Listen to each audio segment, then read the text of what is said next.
Bharatiya Janata party जब 2017 में सत्ता में आई तो बड़े बड़े नारे और वादे लेकर के आई। इन्होंने बड़ा नारा दिया बेटी बचाओ बेटी पढ़ाओ का। कहीं पर भी आपको कहीं पे बेटियां पढ़ती दिखी ना, तो ये बेटियों को बचा पाए ना पढ़ा पाए। बड़ी बड़ी घटनाएं उत्तर प्रदेश के अंदर घटी। हाथरस का कांड देख लीजिए आप उन्नाव का कांड देख लीजिए, आप बलरामपुर की घटना देख लीजिए, आप इलाहाबाद में देख लीजिए किस तरह से बेटियों के साथ इतना उत्पीड़न हुआ। इवन यहाँ तक कि हाथरस की बेटी को तो रात में प्रशासन के द्वारा जला दिया गया। इनके शाहजहांपुर के चिन्मय आनंद, जो कि भाजपा के पूर्व केंद्रीय मंत्री रहे हैं, अपने कॉलेज के अंदर लड़कियों से मसाज कराते थे।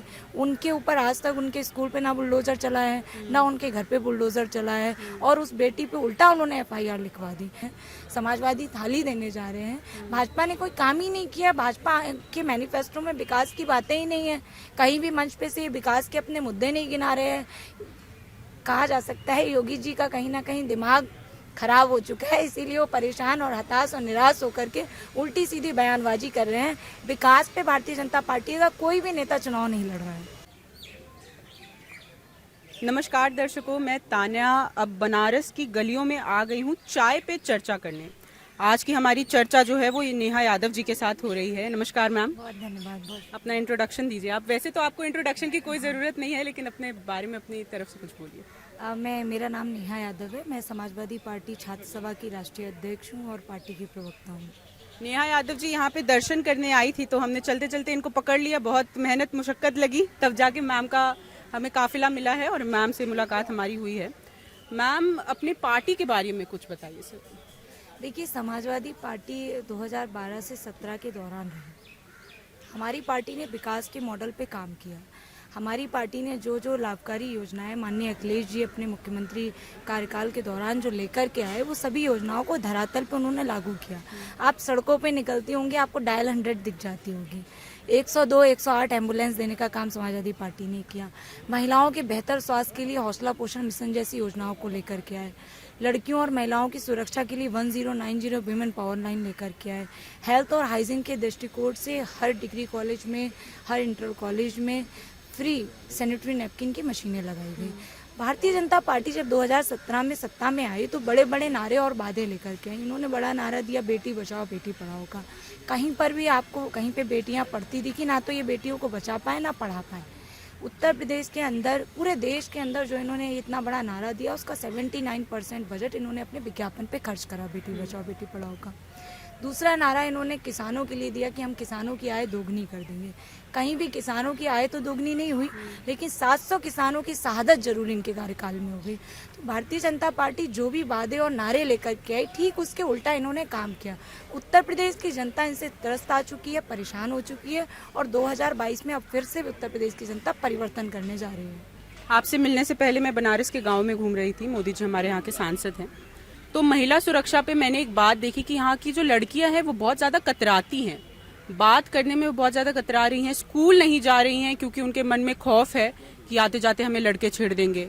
स्कूल से लेट आएंगे तो माँ बाप उनको डर रहता है अंदर कि अरे अभी तक बेटी नहीं आई, कुछ हो तो नहीं गया उसके साथ। ये सारी चीज़ें हैं। सड़कों की बात की जाए तो सड़कें भी बनारस की तो काफ़ी ज़्यादा फेमस है, बहुत ज़्यादा मशहूर हैं, लेकिन गाँव में देखा जाए तो सड़कों का हाल बहुत बेहाल है, जितना हमने देखा, हमारे कैमरा में भी कैद है। और नालियों का भी हाल बहुत बेहाल है। हाइजीन की बात की जाए तो हाइजीन बिल्कुल नहीं है, ये बात आपकी मैं बिल्कुल सही कहना चाहूँगी। और जो शौचालय आ रहा था, शौचालय भी गांव में अभी तक नहीं आया। हालांकि ये सारी बातें हमारी कैमरा में कैद है। तो ये बताइए, अगर सपा सरकार आएगी तो क्या क्या बदलाव, गाँव में क्या क्या बदलाव आ जाएंगे, ये बताइए। देखिए, योगी जी के राज में महिलाएं कहीं भी सुरक्षित नहीं रही, लड़कियां कहीं भी सुरक्षित नहीं रही। बड़ी बड़ी घटनाएं उत्तर प्रदेश के अंदर घटी। हाथरस का कांड देख लीजिए आप उन्नाव का कांड देख लीजिए, आप बलरामपुर की घटना देख लीजिए, आप इलाहाबाद में देख लीजिए किस तरह से बेटियों के साथ इतना उत्पीड़न हुआ। इवन यहाँ तक कि हाथरस की बेटी को तो रात में प्रशासन के द्वारा जला दिया गया। उस पर भारतीय जनता पार्टी ने किस तरह से अपना रवैया अपनाया, सबने देखा, पूरे उत्तर प्रदेश ने देखा। बलरामपुर की घटना हुई, किस तरह से प्रशासन ने काम किया, सबने देखा। इलाहाबाद में दलित बेटी के साथ रेप होता है, उसकी हत्या हो जाती है, उसके परिवार के लोगों की गला रेत के हत्या कर दी जाती है। उस मामले का खुलासा योगी सरकार आज तक नहीं कर पाई है। तो जो घटनाएं उत्तर प्रदेश में योगी राज में घटित हुई हैं, सबने देखी हैं, बेटियां कितनी असुरक्षित हैं। तो ये जो इनका जो बड़ा कह कर के आए थे रामराज, यही इनका रामराज था कि यहाँ बेटियाँ कहीं भी सुरक्षित नहीं दिखी। और भारतीय जनता पार्टी के बड़े बड़े नेता, इनके शाहजहाँपुर के चिन्मय आनंद जो कि भाजपा के पूर्व केंद्रीय मंत्री रहे हैं, अपने कॉलेज के अंदर लड़कियों से मसाज कराते थे। उनके ऊपर आज तक उनके स्कूल पे ना बुलडोजर चला है, ना उनके घर पे बुलडोजर चला है, और उस बेटी पे उल्टा उन्होंने FIR लिखवा दी। उससे दूसरी तरफ आप देखिए उन्नाव में कुलदीप सिंह सेंगर, इनके भाजपा के विधायक, किस तरह से भाजपा के लोगों ने उनके बचाव में तिरंगा यात्रा निकाली। तो ये लोग तो जो घटनाएं बेटियों और बहनों के साथ होती हैं उसका मजाक बनाने का काम इन्होंने उत्तर प्रदेश में किया है। समाजवादी पार्टी की सरकार में पहले भी महिलाओं को सुरक्षा दी जाती थी और हम 2022 में भी महिलाओं की सुरक्षा के लिए विशेषकर काम कर रहे हैं। आपने बात की गाँव को, हमारी पार्टी ने कहा है कि हम सुरक्षा के दृष्टिकोण से प्रत्येक गांव में CCTV कैमरा लगाने का काम करेंगे। ये बहुत बड़ा कदम समाजवादी पार्टी उठाने जा रही है, जहां हर गांव में हमारी बहनें, बेटियां, माताएं सुरक्षित होंगी। स्वास्थ्य के दृष्टिकोण से हमारी पार्टी लाभकारी योजनाएं पहले भी लेकर के आई थी, हम आगे भी जो पुरानी हमारी योजनाएं थी, हौसला पोषण मिशन जैसी योजनाओं को हम दोबारा चालू करेंगे। कुपोषण से मुक्ति के लिए double fortified salt Akhilesh ji ने उस समय पर लॉन्च किया था, हम अभी भी कुपोषण से मुक्ति के लिए समाजवादी पार्टी विशेष करके बड़े बड़े अभियान चलाएगी। समाजवादी पार्टी विकास के मॉडल पे काम कर रही है। भुखमरी जो बड़ा मुद्दा है उससे निजात के लिए हम लोग समाजवादी कैंटीन खोलने जा रहे हैं, समाजवादी थाली देने जा रहे हैं। भाजपा ने कोई काम ही नहीं किया, भाजपा के मैनिफेस्टो में विकास की बातें ही नहीं है, कहीं भी मंच पे से विकास के अपने मुद्दे नहीं गिना रहे हैं। कहा जा सकता है योगी जी का कहीं ना कहीं दिमाग खराब हो चुका है, इसीलिए वो परेशान और हताश और निराश होकर के उल्टी सीधी बयानबाजी कर रहे हैं। विकास पे भारतीय जनता पार्टी का कोई भी नेता चुनाव नहीं लड़ रहा है। कोरोना काल में सपा सरकार ने क्या काम किए थे? देखिए, कोरोना का जो काल था वो समाजवादी पार्टी की सरकार में नहीं था, भारतीय जनता पार्टी की सरकार में रहा कोरोना का काल। और भाजपा ने जो काम किया वो पूछिए आप हमसे। अकेले लॉकडाउन के दौरान जब लोग पैदल सड़कों पे चल रहे थे तो अकेला छोड़ दिया उनको। कैसे लोग हजारों किलोमीटरों से पैदल चले, रास्ते में भूखे रहे, चप्पल नहीं थी पैरों में, तड़तड़ाती धूप में नंगे पांव लोगों ने यात्रा की। कोई बेटी अपने पिता को साइकिल पे लेकर के जा रही थी और भाजपा के नेताओं ने तब सरकारी तंत्र का उपयोग नहीं किया, ना तो बसें लगाई ना ट्रेनें बंद, अचानक से घोषणा करके सब बंद कर दिया। और जैसे ही उत्तर प्रदेश का चुनाव आया, पूरा सरकारी तंत्र काम करने लगा, सरकारी बसों का इस्तेमाल होकर भीड़ जाने लगी रैलियों में। जब लॉकडाउन के दौरान जनता पैदल सड़कों पे थी तब क्यों नहीं सरकारी बसों का इस्तेमाल किया गया? दूसरा, दवाई और ऑक्सीजन के अभाव से उत्तर प्रदेश की जनता ने तड़प तड़प करके जान दी है। वो हर घर, मेरा घर, आपका घर, किसी का ऐसा घर नहीं यहाँ बचा होगा, चाहे आप किसी से पूछ लीजिए, जिस घर में कोविड से कोई ना कोई व्यक्ति परेशान ना रहा हो या किसी के यहाँ कोई अप्रिय घटना किसी के मिलने वाली क्या नहीं हुई हो। भारतीय जनता पार्टी ने किस तरह से, ये लोग बंद कमरे में बैठकर के सिर्फ देख रहे थे, कोई प्रबंधन की उत्तर प्रदेश में व्यवस्था नहीं थी, ऑक्सीजन की ये व्यवस्था नहीं दे पाए, दवाइयाँ नहीं दे पाए, कितने दुगने तिगने 4-4, 5-5 गुने रेट पे दवाइयाँ बिकी, अस्पतालों ने लूट मारी की, कुछ किसी भी तरह से उत्तर प्रदेश की जनता को इन्होंने कोई लाभ देने का काम नहीं किया और परेशान किया। तो जनता जो लॉकडाउन और कोरोना के दौरान परेशान हुई उससे हताश है, निराश है। अब मैं बताना चाहती हूँ समाजवादी पार्टी का काम। लॉकडाउन के दौरान सबसे ज़्यादा सड़कों पे अगर किसी ने मदद देने का काम किया था तो समाजवादी पार्टी के कार्यकर्ताओं ने किया था और समाजवादी पार्टी के नेता ने किया था। हमारी पूर्व सांसद आदरणीय डिम्पल यादव जी स्वयं सड़कों पे उतर के लोगों की मदद करने आई थी। हमारे हर जिले के कार्यकर्ता जो संभव मदद हो सकता था वो कर रहे थे। ऑक्सीजन सिलेंडर देने से लेकर दवाइयाँ उपलब्ध कराने से लेकर भोजन की व्यवस्था तक हर काम समाजवादी पार्टी का कार्यकर्ता विपक्ष में होते हुए भी अपनी जिम्मेदारी निभाया है। और जो सत्ता के लोग थे वो बंद कमरे में बस फोटो डाल रहे थे, वीडियो देख रहे थे और बैठे हुए थे, प्रेस कॉन्फ्रेंस कर रहे थे। तो सवाल उत्तर प्रदेश की जनता का ये है कि उस दौरान सारे नेता कहाँ थे? आज तो पूरे देश भर के नेता उत्तर प्रदेश के चुनाव प्रचार करने चले, घर घर जाके प्रचार कर रहे हैं, घर घर आकर के थूक लगा के पर्ची बांट रहे हैं, कोरोना बांट रहे हैं घर घर में। उस समय पे ये सारे नेता कहाँ थे जब उत्तर प्रदेश में इतनी बड़ी महामारी थी, दूसरी कोरोना की दूसरी लहर में लोग, लाखों लोग तड़प रहे थे, मर रहे थे। उस समय देश के बड़े बड़े नेता कहाँ थे? सारी व्यवस्थाएं उत्तर प्रदेश की कहाँ थी? क्यों नहीं इन्होंने व्यवस्था देने का काम किया? तो जनता उत्तर प्रदेश की उन सारी हर घर में जो अप्रिय घटना हुई है, जिसके साथ जो दुख और असमय स्थिति जो बीती है लोगों के साथ में, उसके खिलाफ वोट करने जा रहे हैं। मैम, हर घर का जो है मेन मुद्दा रोजगार होता है, और गांव के लोगों से अगर हम पूछे या फिर शहर के लोगों से भी पूछे तो महिला सुरक्षा और रोजगार, इन दोनों बातों को वो लिंक कर रहे हैं कि लड़कों के पास रोजगार नहीं है इसलिए वो ऐसे काम कर रहे हैं। लोगों का ये कहना है, गांव के लोगों का ये कहना है। हालांकि बहुत अटपटी बात है ये, लेकिन इस पे आप क्या कहना चाहेंगे? अगर सपा सरकार आएगी तो रोजगार का क्या हाल होगा? योगी जी ने कहा था कि उत्तर प्रदेश में योग्य युवक नहीं है इसलिए नौकरियां नहीं ले पा रहे। तो जिस प्रदेश का मुख्यमंत्री ऐसा हो कि जिसे अपने प्रदेश की योग्यता ना पता हो, ऐसे अयोग्य मुख्यमंत्री की उत्तर प्रदेश को जरूरत नहीं है। उत्तर प्रदेश में सबसे ज्यादा योग्य युवक हैं। आप देख लीजिए, बीएड टीईटी पास सबसे ज्यादा युवक यूपी में है। इन्होंने कितनी वैकेंसी निकाली शिक्षकों की, जो निकाली भी, जिस विभाग की नौकरियां निकालते हैं उस विभाग का पर्चा आउट हो गया। पर्चे से कोई बच पाया तो कोई ना कोई घोटाला इनका सामने आ गया। कोई भर्ती इन्होंने अपनी पूरी नहीं कर पाई। भारतीय जनता पार्टी जब सरकार में आ रही थी तो इन्होंने वादा किया था 2017 में कि हम 70 लाख रोजगार प्रतिवर्ष देंगे। 7 लाख रोजगार पूरे 5 साल में नहीं दे पाए हैं।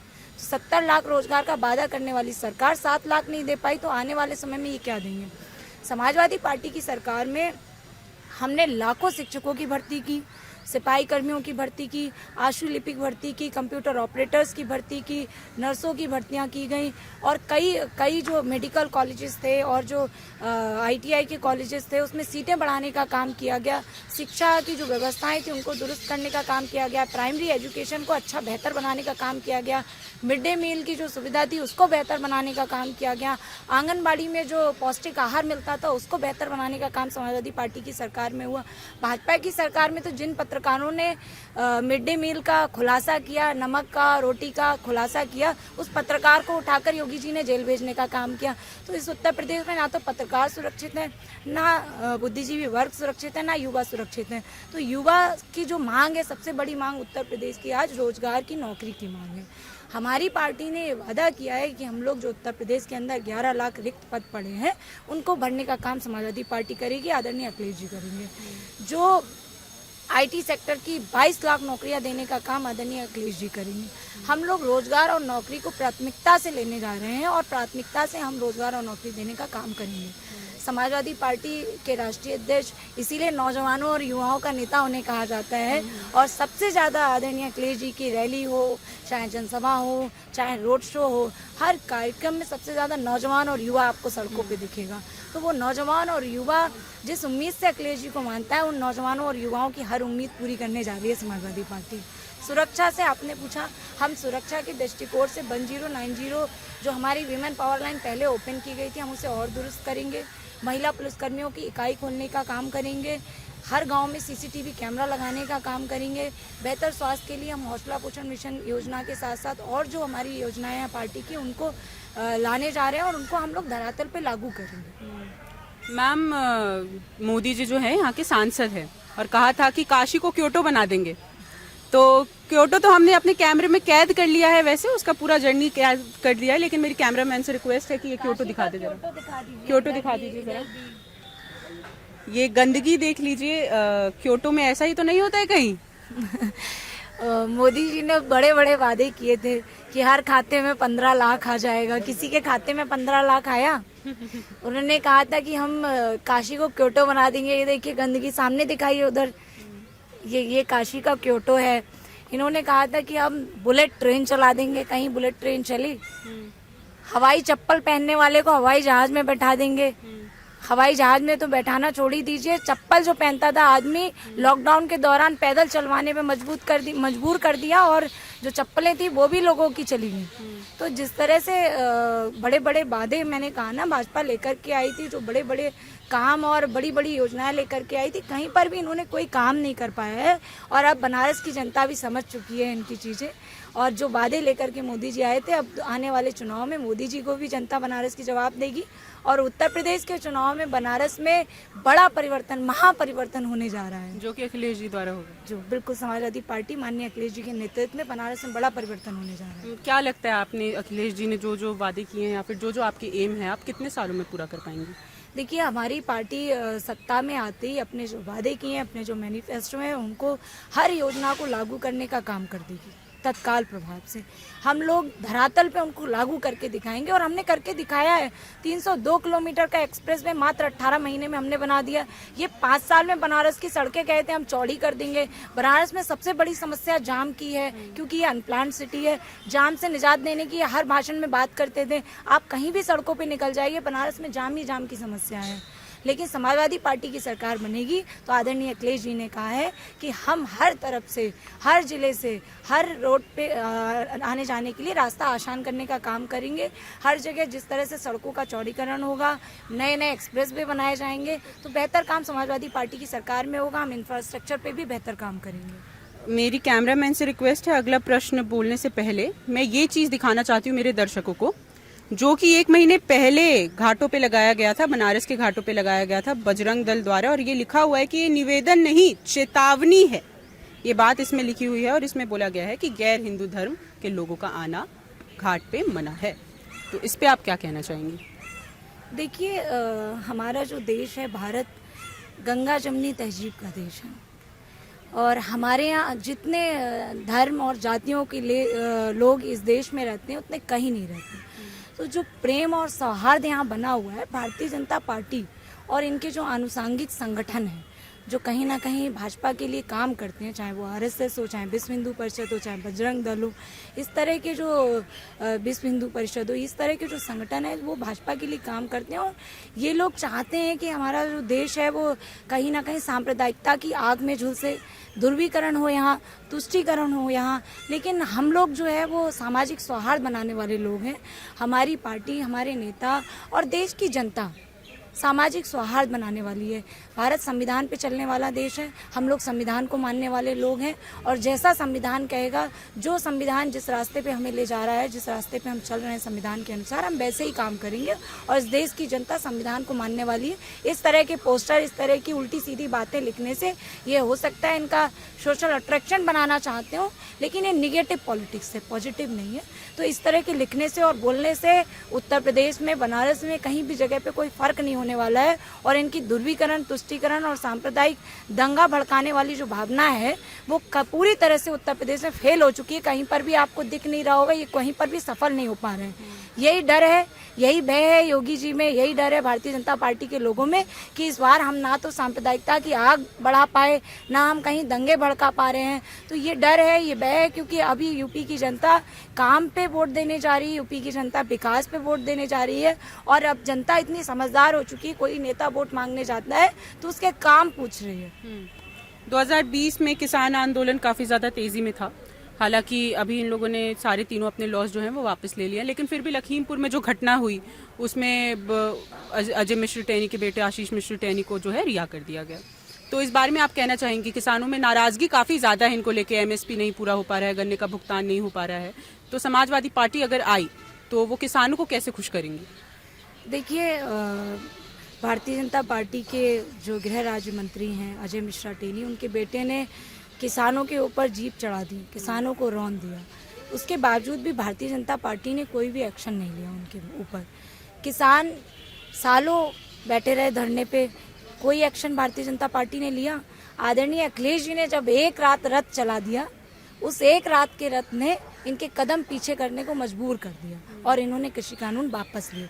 तो ये समाजवादी पार्टी के राष्ट्रीय अध्यक्ष श्री अखिलेश यादव जी से डरते हैं भाजपा वाले, इसीलिए ये लोगों ने कदम पीछे उठाए हैं। और जब समाजवादी पार्टी की सरकार बनेगी तो हमारी पार्टी तो पहले भी किसानों के हितों में काम करती है। हमने पहले भी किसानों की कर्ज माफ़ी की है, मुफ्त सिंचाई कराई है। हम लोग हमेशा किसानों के हितों के काम करते आए हुए हैं। भाजपा जब आई तो इसने कहीं पर भी किसानों का हित तो नहीं किया, किसानों की आय दुगनी करने का वादा किया था, किसानों की आय दुगनी नहीं की। उत्तर प्रदेश में छुट्टा जानवरों की बड़ी समस्या है। भारतीय जनता पार्टी को 5 साल में दिखाई नहीं, पता नहीं ये लोग कहाँ रहते हैं, कहीं नहीं दिख रहा है इन लोगों को। अब जब चुनाव में, चूंकि ये बड़ा मुद्दा है, किसान परेशान है, छुट्टा जानवरों की समस्या से समाजवादी पार्टी की सरकार बनेगी तो इस समस्या से निजात दिलाने का काम आदरणीय अखिलेश जी करेंगे। समाजवादी पार्टी की सरकार बनेगी तो किसानों को एमएसपी देने का काम करेंगे। समाजवादी पार्टी की सरकार बनेगी तो नई मंडियां भी अगर अखिलेश जी ने कहा लगाना पड़ेगा तो हम लगाने का काम करेंगे। समाजवादी पार्टी की सरकार बनेगी तो 15 दिनों के अंदर गन्ने का भुगतान किया जाएगा। सपा की सरकार में एमएसपी मिलेगी, गन्ने का भुगतान समय पे होगा, मुफ्त सिंचाई मिलेगी, हर घर को 300 यूनिट फ्री बिजली देने का काम समाजवादी पार्टी करेगी, नौजवानों को लैपटॉप देने का काम करेंगे, सरकारी नौकरियां देने का काम करेंगे, लड़कियों को कन्या विद्याधन 36,000 रुपये देने का काम करेंगे। तो जो सपा की लाभकारी और कल्याणकारी योजनाएं हैं, देश का नौजवान, उत्तर प्रदेश का नौजवान, उत्तर प्रदेश का किसान, उत्तर प्रदेश की महिलाएं, उत्तर प्रदेश का बुद्धिजीवी वर्ग, उत्तर प्रदेश के मजदूर, गरीब, शोषित, वंचित समाजवादी पार्टी को वोट करेंगे विकास के नाम पर। महिला सुरक्षा, स्वास्थ्य, शिक्षा, रोजगार, ये जो 4 फैक्टर्स हैं, ये हर देश, हर शहर के लिए, हर विधानसभा के लिए बहुत ज़्यादा मेन होते हैं। तो आपका कहना ये है कि अगर सपा सरकार आई तो ये चारों चीज़ों पे बहुत जल्दी काम अमल होगा? करेंगे, बिल्कुल। हम लोग इन चारों ही मुद्दों पे, शिक्षा, स्वास्थ्य, रोजगार और सुरक्षा, इन चारों मुद्दों पे समाजवादी पार्टी की सरकार जैसे ही बनेगी हम लोग अमल पे लाने का काम करेंगे। हमारी पार्टी की जो पुरानी योजनाएं थी और जो आज भी आपको दिख रही हैं, चाहे डायल 100 हो, 102, 108 एम्बुलेंस हो, 1090 वुमेन पावर लाइन हो, और बहुत योजनाएं जो धरातल पे हम लोग की आपको दिखती होंगी, उन सभी को दोबारा से और अच्छी सी मजबूती से लागू किया जाएगा। और नई जो योजनाएं हमारी पार्टी ने घोषणाएं की हैं, उन योजनाओं को भी हम लोग धरातल पे लागू करके दिखाएंगे। नेहा जी, आपका क्या मानना है कि कितनी विधानसभा सीटें जो हैं सपा ले जाएगी इस बार? हमारे नेता ने 400 कहा है, बाकी में फाइट पूर्वांचल में किसकी हवा इस बार बहेगी? सपा की।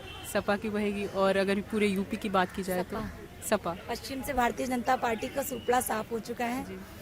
किसानों ने इनको दौड़ा दिया है।